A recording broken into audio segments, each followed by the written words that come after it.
Something happened to you recently. Maybe it was last week. Maybe it was yesterday. Maybe it was this morning. You did something, or said something, or someone saw something, and in the instant it happened, your face went hot. Your eyes dropped to the floor. You wanted, with every cell in your body, to simply not exist for about 30 seconds. You wanted the ground to open up. You wanted to rewind time by 15 seconds and make a different choice. You wanted to be anywhere doing anything other than standing exactly where you were standing in that moment. That feeling has a name: embarrassment.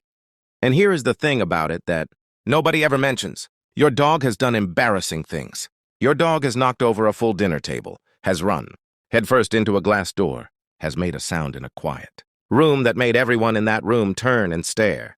And your dog, in the aftermath of every single one of those moments, was completely, perfectly, serenely fine. No hot face, no downward eyes, no desire to cease existing, just a dog ready for whatever comes next. The same is true for every chimpanzee, every elephant, every wolf, every animal that has ever tripped over something in front of others. None of them feel what you feel. None of them appear to experience anything even close to it. Embarrassment, the specific, hot, painful social agony of being seen doing something wrong, is exclusively human. And the reason why reveals something profound about what kind of animal you actually are, and why the worst feeling in the world is also one of the most important tools your species has ever developed. Let us start with what embarrassment actually is, because most people have never thought about it carefully enough to notice how strange it is. Embarrassment is not pain. Nothing physical is happening to you when you feel it. It is not fear, not exactly, because the thing you are afraid of in the embarrassing moment has usually already happened. You cannot prevent it anymore. It is not guilt, because guilt is about what you did. Embarrassment is about who saw it. You can do something terrible in complete privacy and feel guilty but not embarrassed. You can do something completely harmless and feel deeply embarrassed if the right people were watching. The defining feature of embarrassment is not the action. It is the audience. Embarrassment is entirely, fundamentally, inescapably about other people's perception of you, which means it is not really a response to what happened. It is a response to what it means for your social standing, that it happened in front of witnesses. This is the first clue about where embarrassment comes from.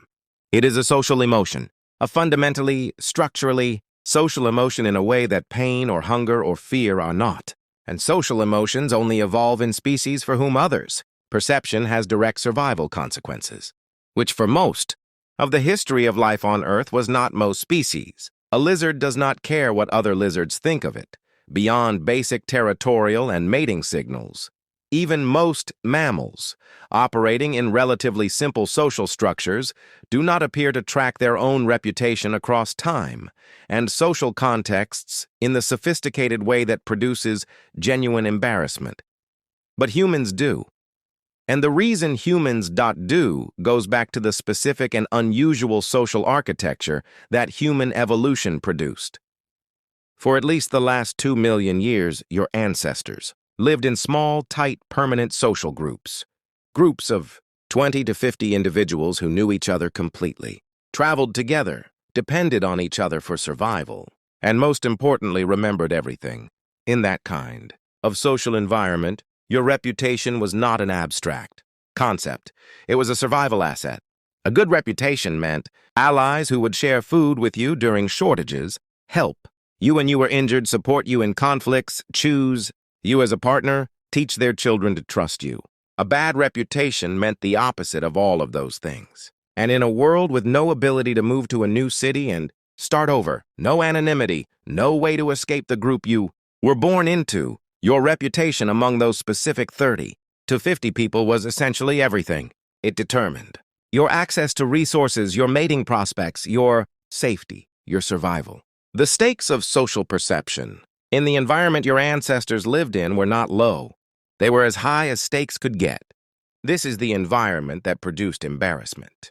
It is a mechanism for caring, urgently and automatically, about how you appear to others, specifically in moments when your behavior has violated some social norm or expectation in a public way. The hot face, the dropped eyes, the desire To disappear, these are not arbitrary responses. They are a highly specific behavioral package that evolved to do a very specific job in the aftermath of a public social failure.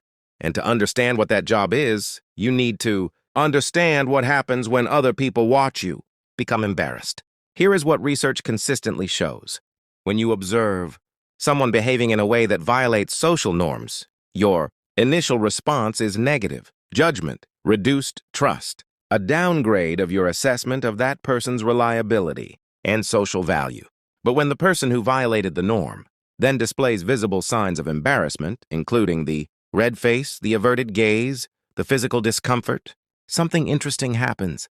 The negative judgment softens. The trust reduction partially reverses. The person who embarrassed themselves and then visibly felt bad about it is judged significantly more positively than a person who did the same thing and seemed not to care. Embarrassment, the visible display of it, functions as an apology that the body makes automatically before the mouth has a chance to formulate words. It says to everyone watching, I know that violated the norm. I know you saw it. I care that you saw it. I care about the norms of this group. I am still one of you. Please do not update your assessment of me based on what just happened. This is why the blush exists. The reddening of the face during embarrassment is involuntary, produced by the autonomic nervous system, and it is visible to everyone around you. You cannot fake a genuine blush. You cannot produce one on command, which means, like emotional tears, it is an honest signal, a body-produced, impossible to fake advertisement of your internal social distress. And research has confirmed that people who blush more visibly are actually rated as more trustworthy, more pro-social, and more reliable social partners than people who do not blush. The most embarrassing thing your body does is also, paradoxically, one of the things that makes other people trust you more, because it proves, in the most involuntary way possible, that you care about the group's opinion of you. And in a social species where caring about the group's opinion is the foundation of cooperative behavior, that proof is valuable. Now here is where it gets interesting, because embarrassment does not just function as a social repair signal after something has gone wrong. It also functions as a social learning mechanism that prevents things from going wrong in the first place. The memory of past embarrassment is one of the most reliable behavioral modification tools the human brain has. You remember embarrassing moments with unusual clarity and persistence. Events that happened 15 years ago can still make your face heat up when you think about them. This is not a flaw in your memory system. It is the system working exactly as designed. The pain of remembered embarrassment is what makes you not repeat the behavior that caused it.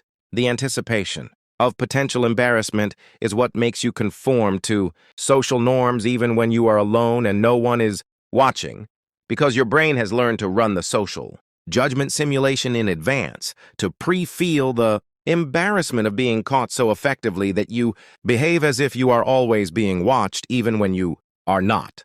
Embarrassment is one of the primary mechanisms through which human social norms are internalized and maintained without constant external enforcement. This is why animals do not feel it. It is not because animals do not have social lives or social norms of their own. It is because the specific cognitive architecture that embarrassment requires is uniquely human. It requires theory of mind, the ability to understand that other individuals have their own mental states, their own perspectives, their own judgments that are separate from yours. It requires self-consciousness in the philosophical sense, the ability to experience yourself as an object of other people's perception. It requires a memory system, sophisticated enough to still feel bad about something that happened years ago. And it requires the ability to simulate future social consequences in advance and feel them before they happen. No other animal appears to have all of these components assembled in the specific way that produces genuine embarrassment. The chimpanzee who falls out of a tree in front of the group gets up and continues with its day. Its social status may actually be affected by the fall in concrete, behavioral ways. Other chimps may be slightly less deferential. But the chimp does not know this is happening.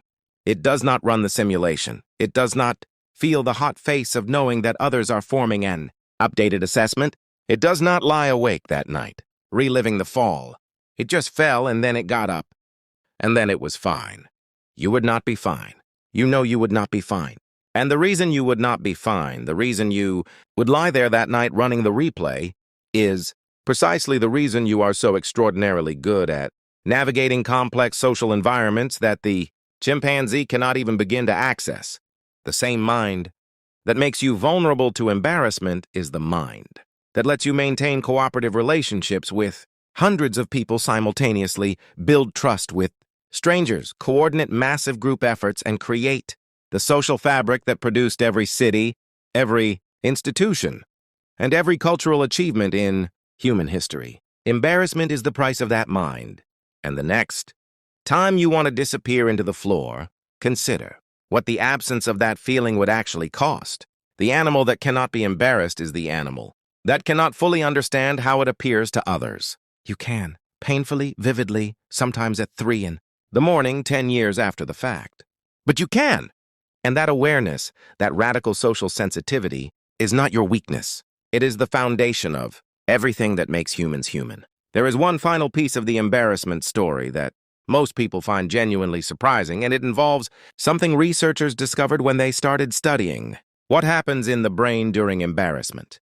The region that activates most strongly when you feel embarrassed is the medial prefrontal cortex, a brain area that is also heavily involved in thinking about other people's mental states, imagining how you look from the outside, and processing social information generally.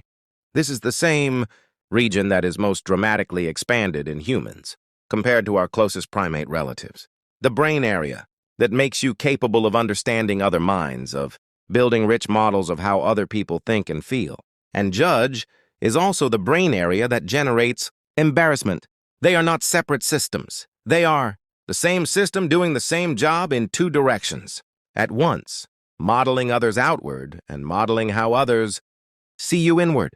This means embarrassment is not a side effect of human social intelligence. It is a direct expression of it.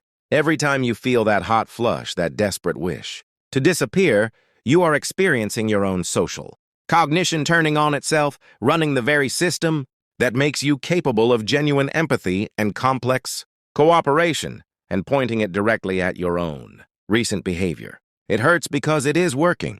It is your most sophisticated social tool conducting a quality control check in real time and finding something that failed the standard. No other animal has that tool powerful enough to do that to itself. You do. And that is why you are sitting here, reading about the science of embarrassment, capable of understanding this explanation while your dog is lying on the floor completely unbothered by anything it has ever done in its entire life.